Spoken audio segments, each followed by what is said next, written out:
오늘 그리스도인의 책 읽기와 신앙이라는 주제로 같이 이야기를 나눌 정식섭입니다. 저희가 아마 오늘 이렇게 모여가지고 책 읽기라든가 이런 거에 관심을 갖고 있는 이유는 다른 이유들도 있겠지만 무조건 책 읽기만을 위해서 저희가 모였다고 생각하지는 않습니다.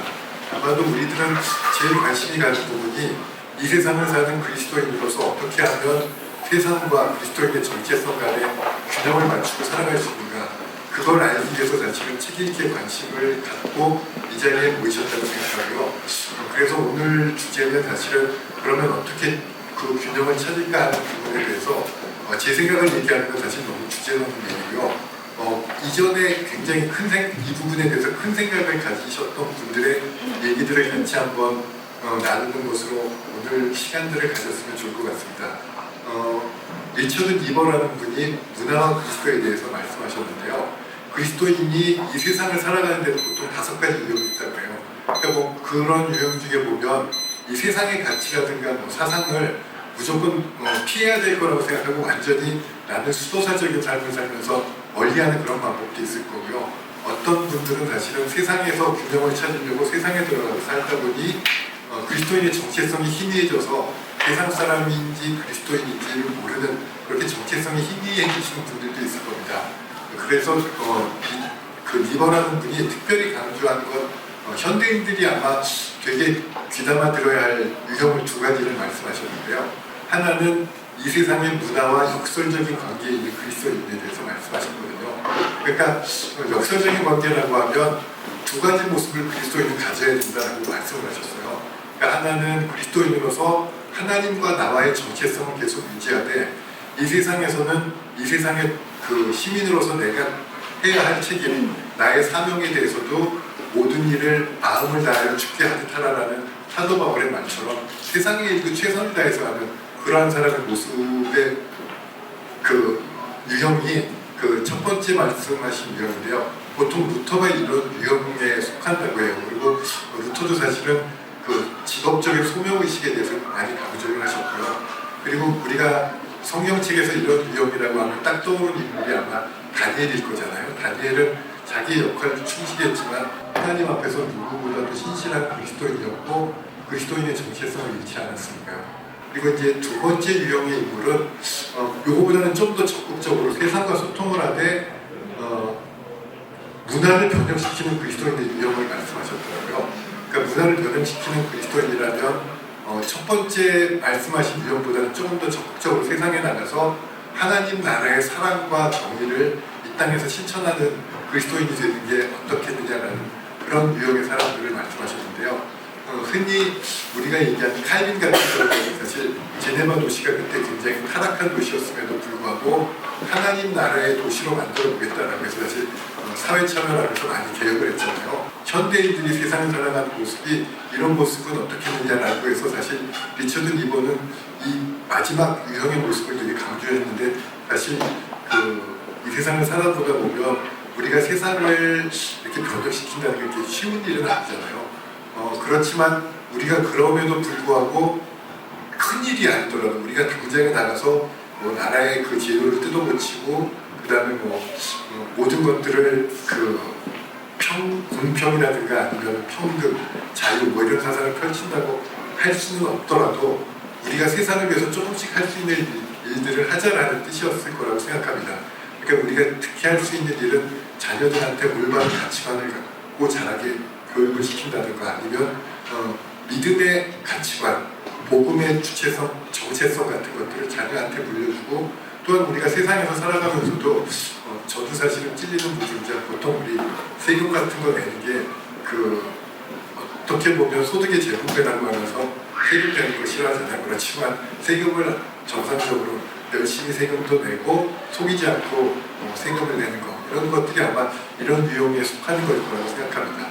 그래서 오늘 얘기도 결국 그러면 어떻게 이런 유형의 사람으로 살아가려면 책 읽기를 어떻게 이용해야 이런 데 조금이라도 도움이 될까, 그런 내용들을 한번 같이 나눠보는 겁니다. 우리는 보통 독서를 통해서 이제 관점과 삶을 변화시킬 수 있다고 얘기를 하는데요. 프랑스의 철학자 들레즈라는 분이 1000개의 공원에서 책에 대해서 잘 적용해 주셨는데요. 그분은 책은 그냥 단순하게 정보를 우리가 얻기 위한 정보 습득의 도구가 아니라 책과 교감하면서 나의 기존에 갖고 있던 생각의 지도를 허물고 새로운 생각의 지도를 만드는 기계다라고 얘기를 했고요. 기존에 내가 갖고 있던 생각의 지도를 허무는 과정을 탈영토화라고 표현을 하셨고요. 새로운 생각의 지도를 만드는 걸 재영토화라는 그런 말씀을 하셨습니다. 그러니까 책은 단순하게 그냥 우리가 지식을 습득하려고 사용할 수도 있겠죠. 특히 자기계발서 같은 것들은 그렇지만 우리가 흔히 말하는 인문학서적 같은 것들은 사실 우리를 뭔가 정답을 주기보다는 우리 삶을 한번 성찰할 수 있도록 하고 우리한테 뭔가 생각하는 기회들을 제공하고 그런 것 같습니다. 저는 교보문고를 주로 이용하거든요. 근데 교보문고에서 이제 베스트셀러 순위를 쭉 보면 그동안은 사실은 한강 작가가 거의 베스트셀러 순위를 전부 다 이렇게 딱 꽉 잡고 있으셨잖아요. 최근 들어서 이제 몇 개 작품들이 이렇게 그 순위에 올라왔더라고요. 근데 그 중에 두 작품인데 하나는 듀얼 브레인이라는 책인데 그 책은 요새 세상에 그냥 자기계발서더라고요. 그러니까 AI 시대의 필독서 뭐 이런 제목으로 나오다 보니까 단숨에 그게 1위까지 올라갔더라고요. 근데 저 밑에 있기는 하지만 이렇게 주목받지 못했던 책으로 스토노라는 책이 올라왔더라고요. 이 스토노라는 책은 스토노라는 사람이 태어나서 죽을 때까지 일생을 담은 책인데요. 사실 이 사람은 뭔가 특별한 일을 하신 분도 아니고요. 그 다음에 어려운 역경을 이겨내신 분도 아니고 그냥 우리가 일반적으로 볼 수 있는 평범하게 볼 수 있는 이웃집 아저씨 같은 그리고 또 내 이야기 같은 얘기들을 쭉 담담한 얘기거든요. 근데 그 책을 읽고 나서 책을 딱 덮으면 드는 생각이 나는 무엇을 위해서 살아왔고 나는 어떻게 살아야 될까 그런 것들에 대해서 생각해보게 하고요. 그리고 거기에 나오는 대사 중에 하나가 그 스토너라는 사람이 죽기 전에도 이런 말을 하는데요. 나는 내 삶을 살면서 도대체 무엇을 기대하고 살았을까라는 얘기를 하거든요. 그런 것들을 사실 우리가 한 번쯤 생각해보게 하는 것들은 책이 가진 힘이 아닐까 생각합니다. 저처럼 책은 사실은 우리들이 갖고 있는 관점도 변화시키고요. 그 관점을 변화시킨다는 건 결국은 그 관점으로 세상을 바라보고 내가 원하는 관점대로 살아가려고 하다 보니까 우리의 삶을 변화시키는 그러한 것이 아닐까 생각합니다. 그래서 지금부터 먼저 왜 책을 읽어야 되느냐라는 부분에 대해서는 이 관점에 대한 얘기를 같이 한번 해보려고 합니다. 장자는 지금으로부터 이제 한 2300년에서 2400년 정도 전에 중국에서 살았던 도가를 대표하는 사상가인데요. 이분은 인간의 행복이란 내 마음에 있는 욕심도 내려놓고 그 다음에 밖에서 나를 바라보는 가치평가라든가 아니면은 외부의 시선 이런 것들에서 자유로워야만 행복을 찾을 수 있다라고 생각을 했던 것 같아요. 그래서 이분의 책 첫 번째 제목이 소요유라고 해서 모든 것들로부터 자유롭게 거닌다라는 내용인데요. 여기에 나와 있는 내용 첫 번째 내용이 사실은 우리가 굉장히 잘 아는 내용인데 내용이 기니까 제가 짧게 설명을 드리면 예전에 북해 대궁이라는 굉장히 큰 새가 살았던 거예요. 근데 이 대궁은 몸이 굉장히 크기도 했지만 한 번 날아오르면 이제 9만리를 날아올라서 날개를 한 번 치면 3,000리를 날아간다고 해요. 그래서 한 번 날아오르면 저 북해에서 유라시아 대륙을 이렇게 넘어서 남태평양까지도 날아오고 이 세상 그러니까 지구에 있는 어디까지 날아갈 수 있는 그렇게 큰 새라고 하는데요.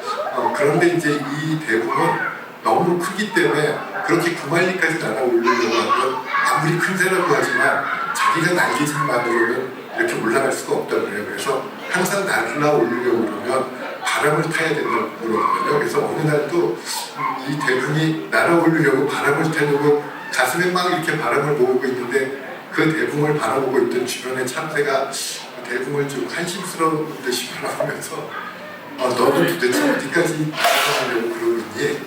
나는 한 번 날아가지고 조금밖에 못 날고 그렇게 되지만 내가 살고 있는 이 세상에서는 이 나무에서 저 나무로 날아가면서 내가 필요한 걸 다 얻을 수 있어. 날기라는 건 도대체 이렇게 날아가는 게 정말 많은 거야. 너는 날기에 대해서 잘 모르는구나.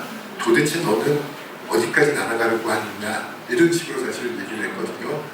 사실 이 얘기에서 사실 장자가 얘기하려고 하는 건 뭐 대궁이 낫다, 참새가 낫다 그런 얘기를 하려고 그러는 건 아닌 것 같아요. 그러니까 대궁에는 대궁의 세계가 있고 대궁의 관점이 있는 거고요. 참새는 참새의 세계가 있고 참새의 관점이 있다는 얘기인 것 같아요. 그러니까 참새가 보기에는 자기가 날아다니는 그 특히 주변의 세상은 그게 전부였기 때문에 자기가 날아다니는 건 그냥 인하구에서 전함으로 날아다니는 그것으로 충분하다라고 생각을 했던 거고요. 그렇지만 대부분이 바라보기에는 자기는 국회에만 머무르고 싶진 않았거든요. 그래서 이 세상에 더 넓은 데를 자유롭게 날아다니고 싶었기 때문에 대붕의 세상은 이 세상 전체가 됐을 거고요. 대붕의 관점으로 보면 날개라는 건 참새처럼 그렇게 여기에서 날아서 저기 가는 것도 날개지만 자기처럼 바람을 안고 이 세상을 날아다니는 것도 그게 대붕이 바라보기에는 이것도 나의 날개야 라고 생각했던 것 같아요. 이것처럼 사실 사람들은 저마다 자기의 관점과 자기의 세상이 있거든요.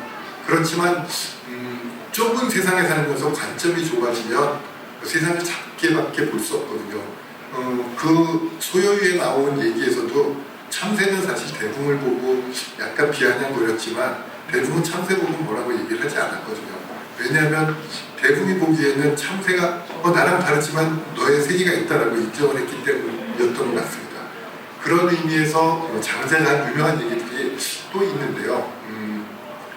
온문한 개구리한테 바다를 이야기할 수 없고 한여름 매미한테 얼음을 설명할 수 없으며 편협한 지식인에게 진정한 지혜를 설명할 수 없다라는 얘기를 한 적이 있어요. 그러니까 우리가 관점이나 아니면 세상이 너무 좁다 보면 한 방면만으로 세상을 바라보기 때문에 오류에 빠질 수가 있다라고 생각했던 것 같습니다. 사실은 지금 우리나라의 상황도 보면 하나의 한 분 하나님을 믿고 하나의 복음을 믿는 그리스도인끼리도 사실은 이 생각이 갈려있는 그런 상황이잖아요. 그러니까 자기가 그 너무 좁은 세상에 갇혀서 너무 좁은 관점으로만 세상을 보다 보면 그러한 오류에 빠지지 않을까 생각합니다.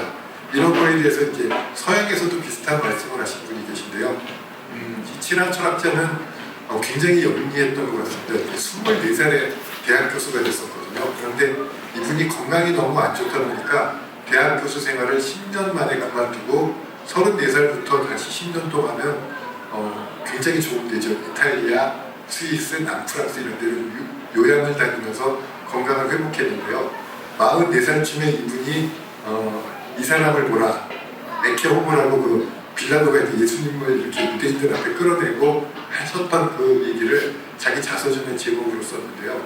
그 제목으로 쓴 자서전에서 어떤 얘기를 했냐면 자기는 그렇게 아파보고 그 다음에 이제 다시 건강을 회복해서도 세상을 바라보니까 아팠을 때 봤던 세상과 건강했을 때 바라봤던 세상은 너무나 다른 거였습니다. 그러니까 건강할 때 바라봤던 세상은 긍정적이고 능동적이고 강자의 관점에서 세상을 바라볼 수 있었고요. 그리고 아팠을 때는 수동적이고 부정적이고 약자의 시선으로만 세상을 바라봤다는 겁니다. 근데 이 두 시선으로 바라볼 때 세상이 너무나 다르게 보였기 때문에 나는 그동안에 한쪽의 시선으로만 세상을 바라봤구나.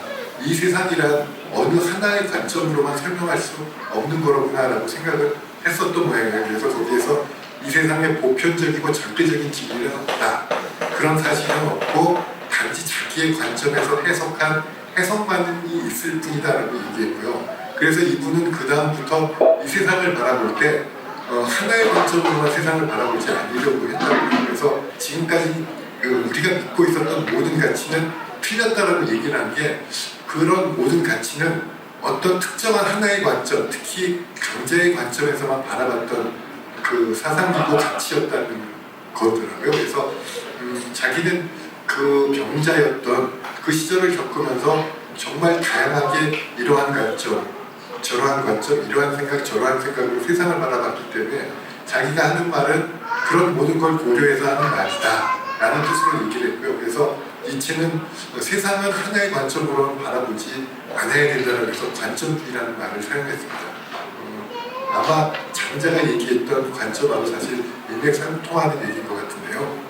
우리가 사실 요새 기독교에 대해서 믿지 않는 분들하고 얘기를 하면 예전에는 사실 제가 젊었을 때만 해도 그리스도인이라고 얘기를 하고 그리고 또 이제 복음에 대해서 얘기하면 적어도 도덕적인 부분에 있어서는 그리스도인들이 훨씬 더 위에 있다는 생각들을 가졌는데 사실 지금 젊은 사람들은 그렇게 생각하지 않더라고요. 그러니까 마이클 셔머라는 분이 도덕의 궤적이라는 책을 쓰셨는데요. 그 도덕의 궤적에서 앞으로 우리가 그 도덕의 토대를 삼아야 될 게 무엇이냐라는 부분에 대해서 마지막 부분에 논의를 했는데 보통 기독교는 아니다라는 식의 결론을 내셨어요. 왜냐하면 뭐 지금의 세대도 그렇겠지만 사실 기독교가 그동안 보면 신교와 구교 사이에는 사실 그 같은 하나님을 믿으면서도 서로를 전부 멸절시키려고 싸웠던 과거의 서양의 역사들도 있고요. 너무나 많은 오류들이 있었고, 그리고 그 기독교의 사고방식은 예전의 사고방식이랑 좀 배타적이다라고 생각을 하는 것 같더라고요. 그러니까 사실 그 성경이라는 그 우리가 믿는 그 말씀이 그 당시 시대에는 그 굉장히 그 포용성도 있고 다양성도 존중해줬지만 사실은 지금은 그보다 더 넓은 포용성과 다양성을 요구하는 시대가 됐잖아요. 그러다 보니까 믿지 않는 사람들의 눈에는 그 기독교가 상당히 배타적으로 보이는 거죠. 특히 하나의 종교를 믿는 그 안에서도 사실 종파 간의 다툼도 있고요. 그런 것, 그리고 다른 종교를 그렇게 사실은 용납하는 그런 스타일은 아니다 보니까 이렇게 배타적인 기독교는 도덕의 토대가 될 수 없다라고 얘기했고, 거꾸로 지금의 그 이성은 훨씬 더 합리적인 것들을 추구하고 오늘날은 그 굉장히 많은 다양성에 대한 얘기들을 하잖아요. 특히 기독교에서는 그러니까 우리가 보기에도 사실은 이게 과연 다양성에 포함돼야 될까 하는 부분들에 대해서도 사실은 굉장히 그러니까 도덕적인 올바름이라는 얘기들을 많이 하잖아요. 그 도덕적인 올바름이라는 부분은 우리가 생각하는 선뜻 납득하기 어려운 젠더 정체성이라든가 이런 문제에 대해서도 훨씬 더 폭넓은 그런 논의들을 하고 있는데, 그런 논의들을 하는 데는 기독교가 많지 않다라고 사실 이렇게 얘기를 하고 있거든요. 근데 그거는 아마 일반적인 무신론자들의 입장의 시선일 거예요. 그런데 그런 무신론자들의 시선과 얘기할 때 우리는 그러면 어떤 눈높이를 가지고 얘기해야 하나라는 부분은 바울이 한번 전형적인 모범을 보였다고 생각합니다. 우리가 이번 달에 하나님 나라 큐티할 때 사도행전을 쭉 큐티를 했었잖아요. 그때 사도행전 17장에 보면 바울이 아테네 법정에 그 아레오바고 법정에 섰었던 걸 우리도 같이 묵상들을 했었는데요.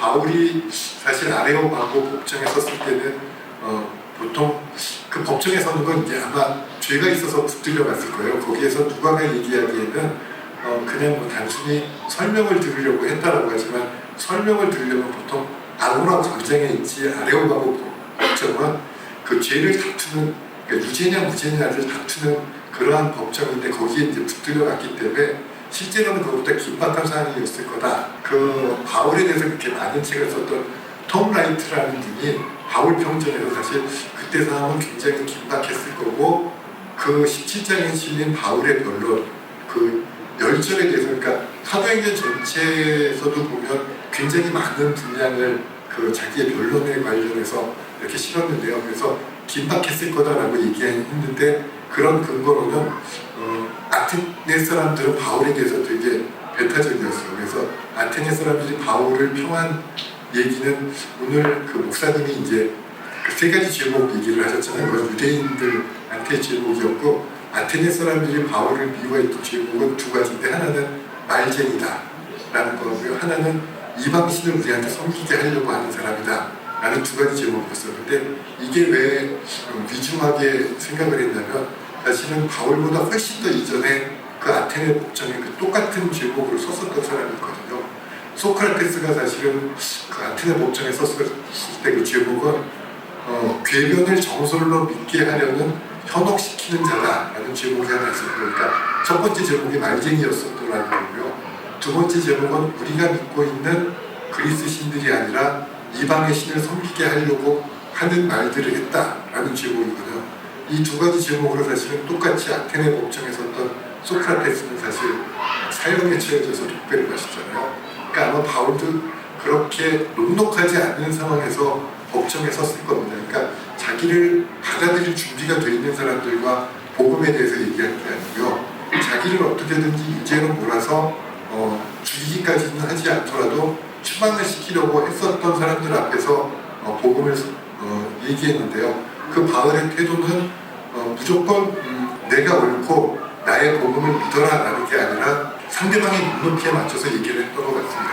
그래서 당시에 그 바울이 자랐던 곳은 사실은 다소라고 해서 굉장히 스토아 철학이 유명했던 거고, 바울은 어려서부터 변증술이라든가 아니면은 수사법을 배웠다고 그래요. 나의 생각과 남의 생각을 비교해 놓고 어느 것이 옳은지 서로 변증을 하면서 우리가 두 발을 걷듯이 걷다 보면 훨씬 더 멀리 갈 수 있고 지치지도 않을 수 있다 그래요. 그래서 보통 변증술을 두 발로 걸어간다라고 표현을 하는데, 바울이 사실 로마서에서 보면 우리가 구원을 얻을 때 우리의 행위로 인해서 구원을 얻는 것이냐, 아니면 하나님이 주신 은혜로 구원을 얻는 것이냐, 이런 것들이 사실 그 변증술을 이용해서 이렇게 자기의 논지를 펼쳤고요. 바울은 그런 변증술을 되게 여러 부분에서 썼는데, 그게 사실은 전통적인 유대인의 그 이야기를 하는 기법은 아니고요. 스토아 학파라든가 아니면 헬라의 그리스 사람들이 했었던 그 변증술의 기법을 이용했던 거라고 해요.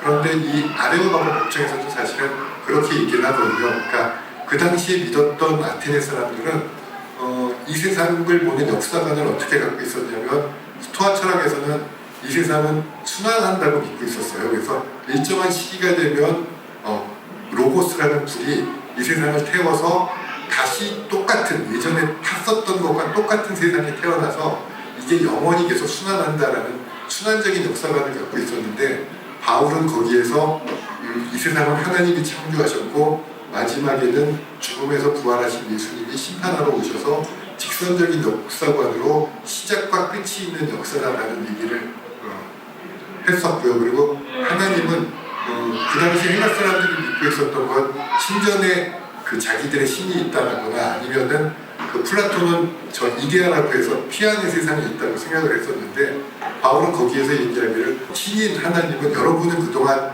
그 신이 누군지 무지해서 알지 못했지만 이 세상을 창조하신 분은 하나님인데, 그 신은 여러분이 지은 신전에 있는 것도 아니고 올림푸스 산에 있는 것도 아니고 그리고 저 피안의 세계에 있는 것도 아니라 우리와 항상 함께 하시는 분이다.